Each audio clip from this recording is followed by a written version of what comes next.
ध्यानाभ्यास के लिए कृपया अपने नेत्रों को बंद कर लीजिए।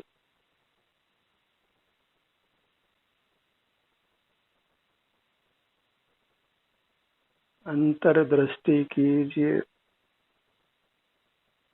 अपने अस्तित्व को पहचानिए।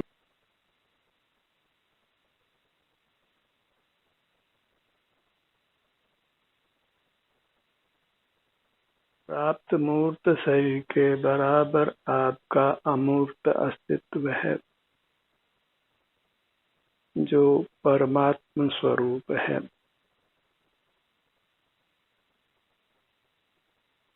उसकी जिनको श्रद्धा है वे आस्तिक हैं। अपने ही परमात्म स्वरूप अस्तित्व की श्रद्धा से जीव आस्तिक होता है। किसी पर परमात्मा की श्रद्धा से जीव आस्तिक नहीं होता। जिनको अपने अस्तित्व का भान नहीं है, श्रद्धा नहीं है और आचरण नहीं है, वे नास्तिक हैं। भले वे परमात्मा का नाम रात दिन रटते हों। हमें आस्तिक होकर रहना है, नास्तिक नहीं रहना है। अपने आत्मा की श्रद्धा से ही जीव आस्तिक होता है। अपने आत्मा की आराधना से ही जीव धर्मी होता है।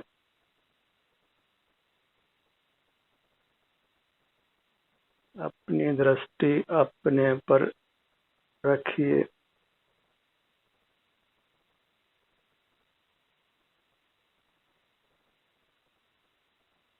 अपनी दृष्टि को वास्तव में तो कीड़े की तरह गाड़ देना है, जो वहां से हटे ही नहीं।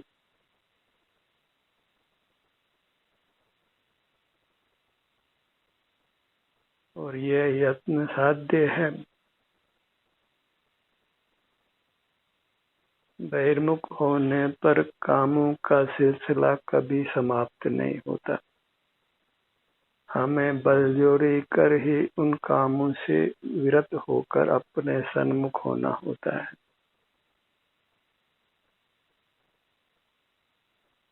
यत्न कर अपने सन्मुख बने रहिए। अपनी मर्यादा को उल्लंघना नहीं है, अपनी सीमा को।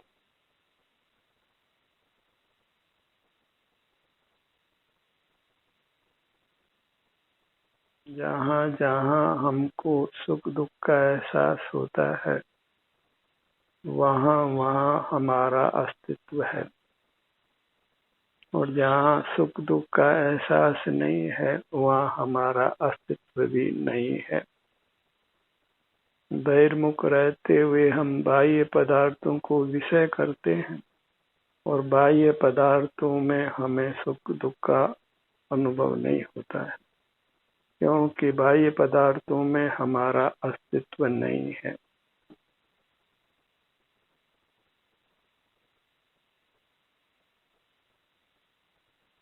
अपनी अस्थि की मस्ती में रहना है और वही परमानंद देती है।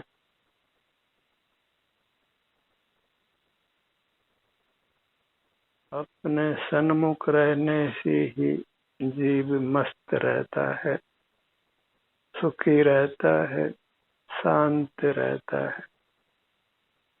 और बहिर्मुख होने पर तो हीनातिक तनाव अवश्य होता है। और तनाव होता है वहाँ स्वास्थ्य नष्ट होता है। और जहाँ स्वास्थ्य नष्ट होता है वहाँ सुख नष्ट होता है। सुखी बने रहने के लिए अंतर्मुख रहिए। अपने किसी भाग की संवेदना का अनुभव करिए। किसी अंग की इसमें आप स्वाधीन हैं। हर भाग में आपको विशिष्ट संवेदना मिलती है, तो किसी भी भाग की संवेदना का अनुभव करिए। अपनी संवेदना से रहित नहीं रहना है। अपनी संवेदना से छूटते ही हम बहिर्मुख होते हैं, और बहिर्मुख होते ही रागादिक परिणाम होते हैं। नाना विकल्प उत्पन्न होते हैं। उन विकल्पों को विराम देकर अंतर्मुख रहिए।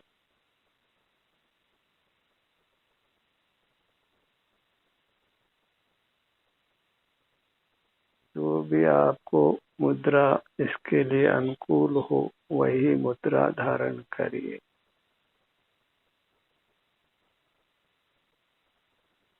आसन जय धीरे धीरे ही होता है। जैसे जैसे हम स्वसन्मुखता का अभ्यास बढ़ाते हैं, वैसे वैसे ही एक आसन में अधिक समय तक रहना संभव होता है। अंतोगत्वा एक आसन में ही रह जाना है। निर्वाण प्राप्त जीव अपने अंतिम आसन रूप ही अनंत काल तक रहते हैं। मूर्त काया का संबंध नहीं रहने से फिर कुछ भी शारीरिक वेदना उनको अनंत काल में नहीं होती है। वेदना तब तक ही है जब तक हमें सूक्ष्म मूर्त काय का संबंध है।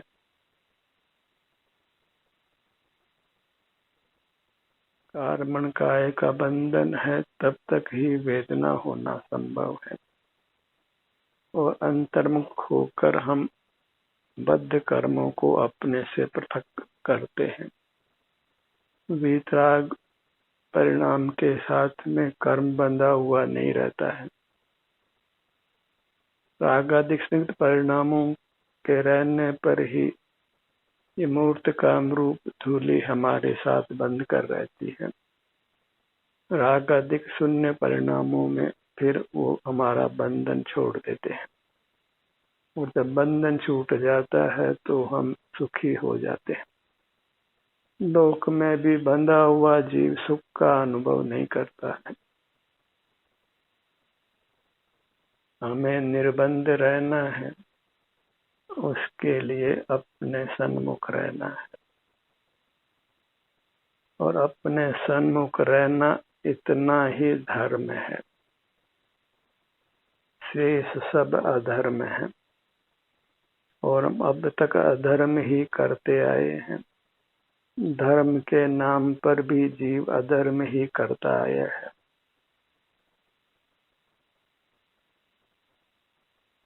धर्म जीव की निर्विकल्प अवस्था है, स्वसन्मुख अवस्था है। अपने को ही धारण किए रहना, अपने ही शारीरिक सुख दुख की स्थिति को भोगना, वही धर्म है। बाह्य स्थित मूर्त पदार्थों के सन्मुख नहीं रहना, उनके सन्मुख रहना ही उनको भोगना है।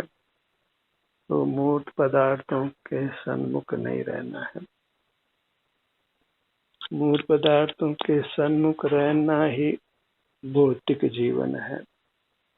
और जहाँ भौतिक जीवन है, वहाँ राग द्वेष की परंपरा है, दुख की परंपरा है। इस चेतन को जड़ के संबंध से छुड़ाना है, तो जड़ पदार्थों को विषय नहीं करना है। इंद्रिय व्यापार नहीं करना है, मन से कुछ विचार नहीं करना है, और मूर्त पदार्थों का स्मरण भी नहीं करना है। अपने ही भूतकाल की अवस्थाओं को स्मरण नहीं करना है, और भविष्य के संबंध में विकल्प नहीं करना है। वर्तमान क्षण में अपने सन्मुख रह जाना है।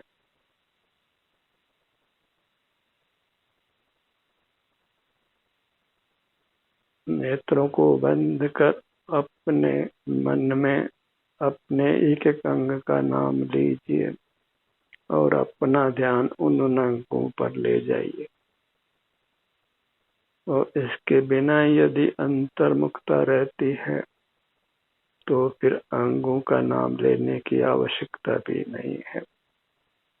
जब अंतरंग में आने पर शांति का अनुभव होता है तो वह शांति ही हमको अंतर्मुख बनाए रखती है। तो अपने सन्मुख रहकर शांति को बढ़ाते जाइए, फिर वह शांति ही हमको बिना अधिक यत्न के अंतर्मुख रखती है। जैसे धन कमा लेने पर फिर धन के ब्याज से ही हम आजीविका कर सकते हैं। बस एक बार धन कमा लेना है और फिर आजीविका स्वतः होती रहती है। ऐसे एक बार अंतर्मुख होकर शांति उपार्जित कर लीजिए, फिर स्वतः ही अंतर्मुखता रहती है और शांति रहती है। पर एक बार तो शांति को कमाना ही है, फिर अनंत काल तक उसके बल पर शांति बनी रहती है। और यही सर्वोत्तम स्थिति है, जहाँ बिना यत्न के ही सुख का अनुभव होता है। पर्याप्त धन अर्जित कर लेने पर भी जीव दुखी रह सकता है, पर पर्याप्त शांति उपार्जित कर लेने पर फिर जीव अनंत काल भी दुखी नहीं होता है। तो यही करना योग्य है। शांति अर्जित कीजिए, अपने सन्मुख ठहर कर शांति उपार्जित करिए, और इतना उपार्जित करिए कि फिर बहिर्मुखता होती ही नहीं है। जीव शांति के भोग में ही मग्न रहता है, शरीर भी अत्यंत स्वस्थ रहता है और क्षुधा त्रसादि कुछ भी हमको सताते नहीं है। यही उत्तम स्थिति है, जहाँ फिर शरीर में कोई भी प्रतिकूल संवेदना नहीं होती, कोई भी प्रतिकूल परिस्थिति उत्पन्न नहीं होती। हम बाह्य जगत से अप्रभावी रहते हैं। फिर जीव जन्म मरण से ही मुक्त हो जाता है। न फिर बालकपन है, न युवावस्था है, न वृद्धावस्था है, न क्रोध मान माया लोभ हास्य रति अरति शोक भय जुगुप्सा स्त्री वेद पुरुष वेद नपुंसक वेद, ये कोई कसाई हमको सताती नहीं है। हिंसा झूठ चोरी कुशील परिग्रह आदि कोई पाप परिणाम नहीं होता है, केवल सुख का ही अनुभव होता है। इसलिए यही कार्य करना योग्य है, अपने सन्मुख रहना और शांति को भोगना। सिर से पांव तक ये आप हैं, यह आपकी मूर्त है। अंतर्दृष्टि नहीं करने से हमको अपने में परमात्मा बुद्धि नहीं होती है। हम स्वभाव से अपने स्वरूप से परमात्मा हैं, मनुष्य नहीं है, स्त्री पुरुष नहीं है।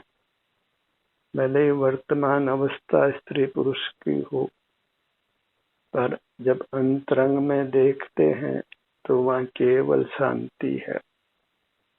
और फिर उसी का अभ्यास करते हैं तो बाहर में भी स्त्री पुरुष की मूर्त काया का संबंध प्राप्त नहीं होकर केवल शांति का ही अपने सर्वांग प्रदेशों में अनुभव होता है। आकार भले ही अंतिम मूर्त शरीर जैसा हो, पर परिणाम केवल आनंद का होता है, क्योंकि जीव आनंद स्वरूप है। आनंदम ब्रह्मणो रूपम, ब्रह्म नाम आत्मा का है जीव का रूप आनंद है और कुछ भी नहीं है, केवल सुख स्वरूप है और जीव को केवल सुख ही चाहिए। फिर भले ही वह अपने सुख को नहीं पहचानता हो, तो फिर बाह्य पदार्थों में सुख बुद्धि धारण कर बाह्य पदार्थों को सुख के लिए चाहता हो, पर जब अंतर में अपने से ही सुख मिलता है तो फिर वह किसी बाह्य पदार्थ को नहीं चाहता है, कोई बाह्य चेष्टा नहीं करना चाहता है। जब बिना चेष्टा के ही केवल अंतर्दृष्टि करने से सुख मिलता है, तो फिर भला बाह्य चेष्टा क्यों करेगा, बहिर्मुख भी क्यों होगा। जब अपना प्रयोजन जो सुख है वो हमें मिलता है बिना किसी बाह्य चेष्टा के, तो फिर जीव बाह्य चेष्टा नहीं करता है। और वही हमारा आदर्श है, लक्ष्य है, जिसको हमने पाना है।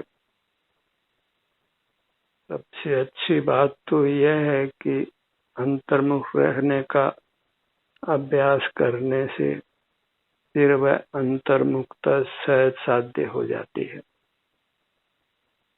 अधिक यत्न का प्रयोग नहीं करना पड़ता है।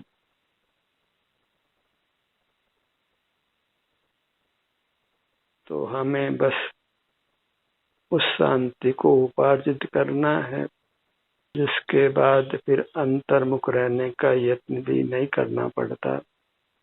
अंतर्मुखता सहज ही बनी रहती है।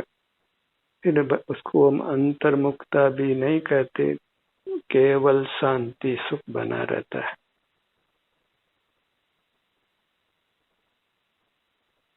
आप जिस भी मुद्रा में हैं उस मुद्रा को लक्ष्य में लीजिए, लक्ष्य में रखिए। अपनी मूर्त को लक्ष्य में रखना है, क्योंकि वही परमात्मा दर्शन है, देव दर्शन है। और देव दर्शन से अधिक उत्तम कार्य दूसरा कोई नहीं है।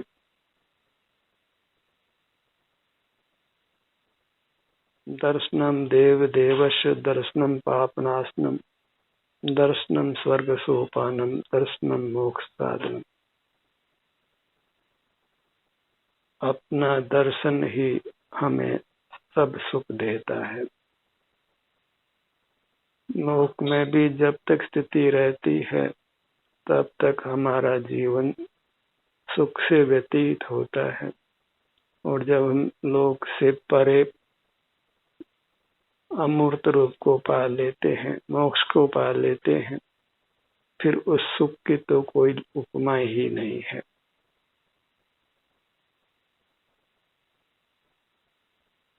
अपनी मूर्त जो चेतन है उसको चेतते हुए ही रहना है, उसका अनुभव करते हुए ही रहना है।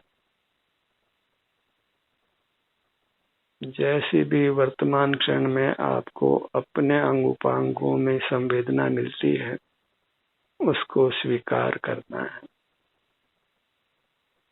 वो अंग उपांग कोई पृथक पृथक नहीं है, एक ही वस्तु के अंश को हम अंग उपांग कहते हैं।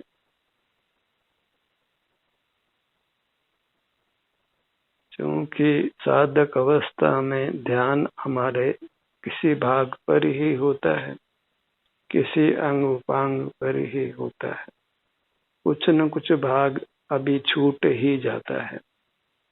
इसलिए ध्यानाभ्यास के समय ध्यान हम कुछ प्रदेशों पर ही लगा पाते हैं, और वह सब कुछ निर्दोष है, वही ध्यान का प्रकार है।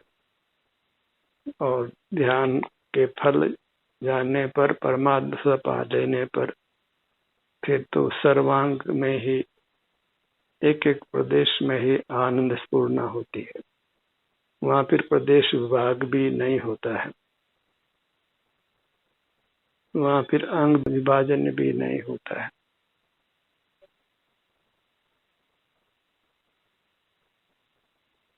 अपने ध्यान को अपने नेत्रों पर लाइए, नेत्र युगल।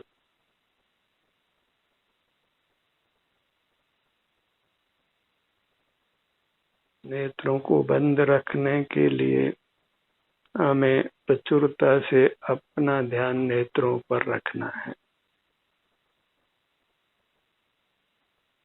भले नेत्रों के भाग में वेदना का अनुभव हो तो भी नेत्रों को बंद रखने के लिए नेत्रों पर ध्यान लगाना चाहिए। वेदना से चलायमान नहीं होना चाहिए, सहिष्णु बनकर रहना चाहिए। क्योंकि बहिर्मुख रहकर हमने ही कर्म उपार्जित किए हैं तो उसके फल को हमें शहर से ही भोगना चाहिए। फल के साथ वास्तव में हम छेड़छाड़ नहीं कर सकते हैं, अन्यथा फिर कर्म और बलवान हो जाता है। कर्म के सामने खड़े रहने से ही कर्म हमारा बंधन छोड़ देता है। हमको न तो अपने को पीठ देना है न कर्मों को ही पीठ देना है। दोनों की संधि में ही अपने ध्यान को रखना है और उसी से वो संधि टूट जाती है। भले उस संधि में ध्यान लाने से वेदना का अनुभव क्यों न हो। जिस कर्म का रस अनुभाग अधिक होता है वह ध्यान लगाने से भी वह रस टूटता नहीं है, हमें उसका फल भोगना ही पड़ता है। अपने ध्यान को अपने कानों के भाग पर लाइए। नेत्रों के बाद हम सबसे अधिक उपयोग कानों का करते हैं।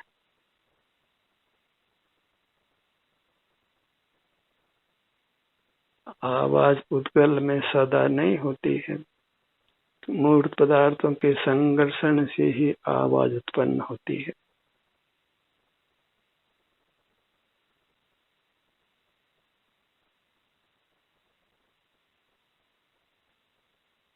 जो अनिवार्य रूप से उद्गल का धर्म है वह स्पर्श है, वह हवा में सदा पाया जाता है, पर रस गंध और वर्ण हवा में नहीं पाए जाते। तो मूर्त पदार्थों के मेल से ही उनमें रस गंध वर्ण पैदा होते हैं। ऐसे ही मूर्त पदार्थों के संबंध से जीव में ज्ञान दर्शन वीर्य पैदा होते हैं और उनका संबंध टूट जाने पर केवल सुख का ही अनुभव होता है। जीव और पुद्गल के संबंध से ही ज्ञान दर्शन वीर्य की उत्पत्ति होती है।